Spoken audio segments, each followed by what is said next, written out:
Aujourd'hui, on est à la recherche de quelque chose de bizarre et de dangereux. On parcourt les rues et les égouts de Bangkok en Thaïlande à la recherche de leur serpent d'égout venimeux.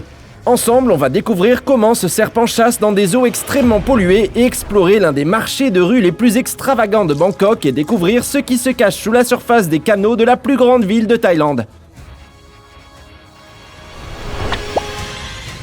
Et on va commencer par le célèbre marché de Chatuchak, qui est l'un des plus grands marchés au monde avec plus de 10 000 vendeurs différents. Bienvenue en Thaïlande. On vient d'arriver à Bangkok. Entre tous les vols et les formalités, le voyage a duré 40 heures. On peut trouver de tout ici, littéralement tout ce que vous pouvez imaginer à vendre. Et en plus, on est là un jour de semaine, les gars. Le week-end, il y a tellement de gens ici qu'on a du mal à marcher. Il y a tellement de choses à voir, la recherche du serpent d'égout s'annonce ardue. Voici notre ami Max Jackson, il va nous accompagner pendant tout ce voyage. Arapaima, ouais, ce marché de rue est complètement dingue, les gars. Il y a tellement de choses à vendre ici. Je dirais même qu'il y a trop de choses à vendre. Mais avant de commencer notre chasse au serpent d'égout, il va falloir qu'on trouve un endroit pour se nourrir. On va aller trouver un endroit pour déjeuner. C'est bon, on a officiellement trouvé de la nourriture.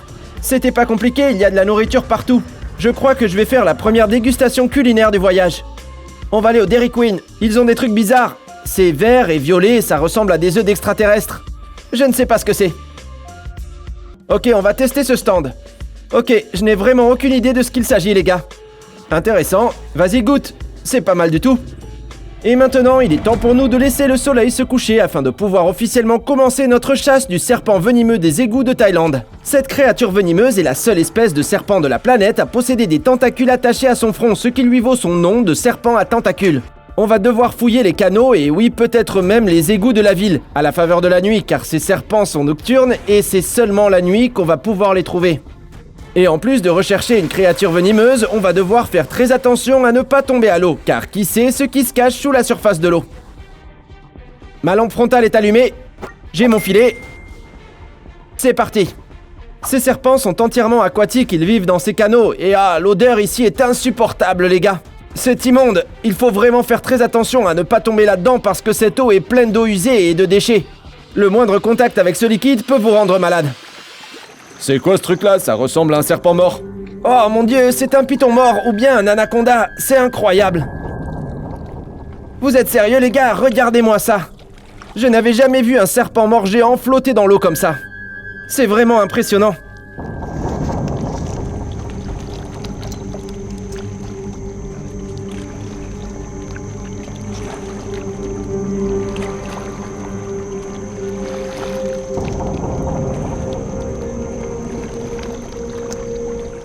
Oh là là, c'est dégueulasse. Bah.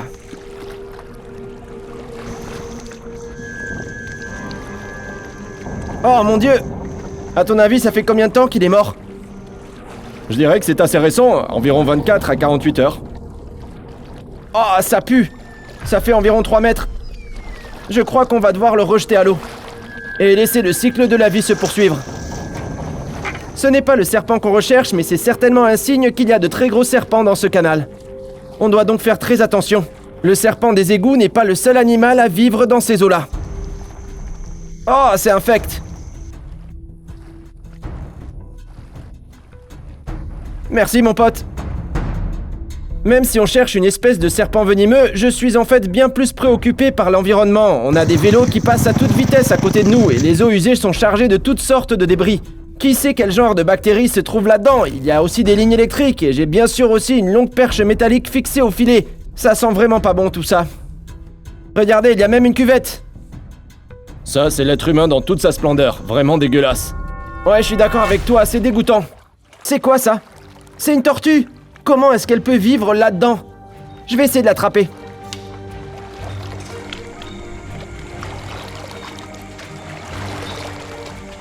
Oh la vache! Bien joué. Ouais, je l'ai eu. Regardez cette tortue. Alors je pense qu'il s'agit d'une tortue malienne mangeuse d'escargots. Malheureusement, elle a de nombreux dégâts au niveau du plâtre. Mais on dirait que c'est en train de guérir. C'est un vrai combattant. Cette petite tortue a sûrement été écrasée à un moment donné de sa vie, mais elle a fait preuve d'une résilience suffisante pour s'en remettre. Et elle a l'air en assez bonne santé.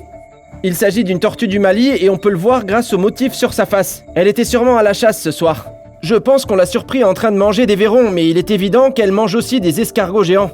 C'est aussi pour cette raison que cette tortue est connue sous le nom de mangeur d'escargots. Oh mon Dieu, elle est couverte de sangsues. Regardez, elle a plein de sangsues sur la carapace. Je vais les enlever. Ce n'est pas très grave et c'est normal dans un égout après tout. On va la poser exactement où on l'a trouvée et continuer la recherche. Après avoir trouvé autant d'animaux aquatiques, c'est un excellent signe et cela veut dire que l'on se rapproche du serpent à tentacules. Oh la vache! Regarde, on dirait que quelque chose est en train de manger ses intestins de porc. Quoi, t'aimes pas ça? On dirait que c'est en train de le tirer sous l'eau. Ouais, oh la vache! Il y a un poisson ici! Oh, c'est quoi? Wow! Regardez la taille de cet escargot! Wow! Je vais le remettre là. Wow, ça slingue! Attention Marc, les égouts vont exploser! Ouais, on doit y aller! On est dans les égouts! Eh bien, je dirais que c'est un signe, on va continuer par là. On est tout près du but. Regardez tous ces sacs poubelles. Ce serait un bon projet si nous pouvions un jour mettre en place un grand projet communautaire ici à Bangkok. C'est quelque chose qui mériterait sûrement d'être fait. Ces canaux doivent être nettoyés. Attendez, c'est quoi ça? Oh mon Dieu les gars, le voilà, on l'a trouvé! Et il n'est pas très accessible, ça ne va pas être une prise facile. Ces serpents d'eau sont des prédateurs à l'affût, ils sont extrêmement bien camouflés et ils possèdent en réalité des tentacules sensoriels sur le devant de leur visage et c'est ce qui leur donne une apparence si particulière. Ces tentacules leur permettent d'être très conscients de leur environnement. Alors dès que je vais toucher l'eau avec l'épuisette ou avec ma main, il va passer en mode échappe.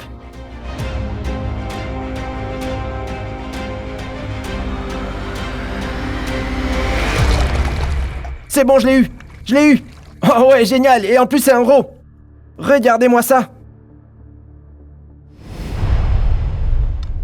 Waouh! C'est le serpent des égouts de la ville de Bangkok. Je dois bien m'assurer que ce serpent soit calme et confortable dans ma main. Regardez comme son corps s'aplatit. C'est un serpent vraiment très bizarre au toucher. Quand je le touche comme ça, on dirait qu'il a des écailles sur son corps. C'est difficile à décrire, elles sont lisses et rugueuses à la fois. Andrew, tends la main et touche-le. Alors, qu'est-ce que t'en penses? Waouh, il a l'air vraiment costaud. Ouais, et un peu comme du papier de verre, non? Ok, d'accord, très bien les gars. Il faut que je fasse très attention pour ne pas effrayer le serpent. Je n'ai pas envie de me faire mordre parce qu'il s'agit bien d'une espèce venimeuse.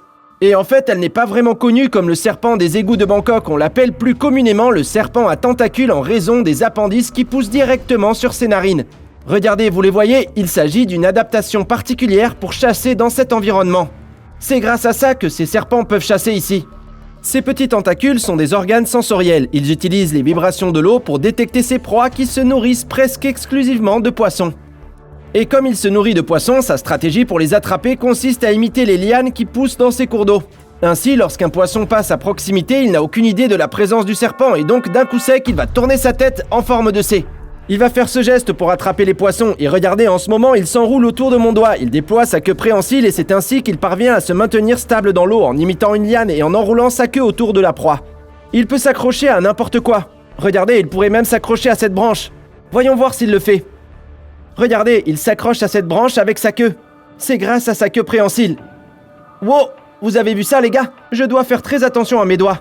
J'étais trop près de sa tête, non seulement parce que c'est là que se trouvent les dents du serpent, mais aussi à cause de la raison dont il attaque ses proies.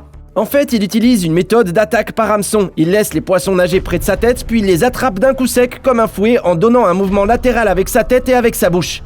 C'est pour ça que je dois faire très attention. Dès que j'approche ma main de la tête du serpent, eh bien, je dois passer comme ça par en dessous.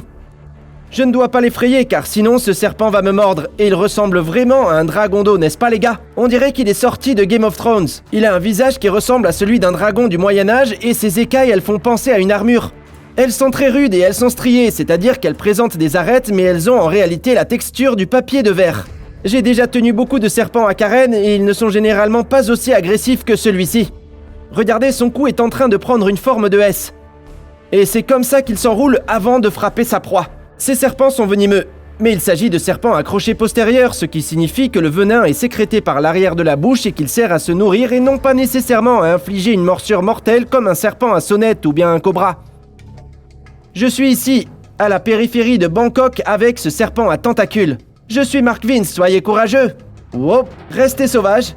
Et on se revoit à la prochaine aventure. Ok, on va remettre le serpent des égouts là où on l'a trouvé.